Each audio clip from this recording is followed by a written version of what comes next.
Прекрасно. Я предотвращаю преступление, фотографируюсь для бьюгла с кошкой-грабительницей и внимательно рассматриваю грязь. И дело в шляпе.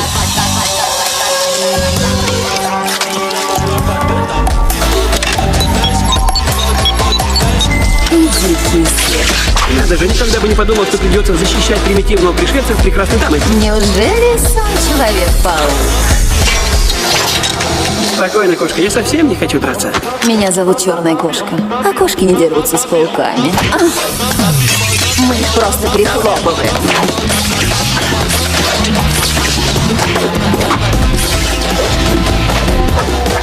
Что, черт возьми? Доктор Коннорс! Двое — это компания, третий лишний. Жизненная форма, где она? Черная кошка, это она. Но как? Когда? Звоните в полицию, я за ней. Ай, столько проблем.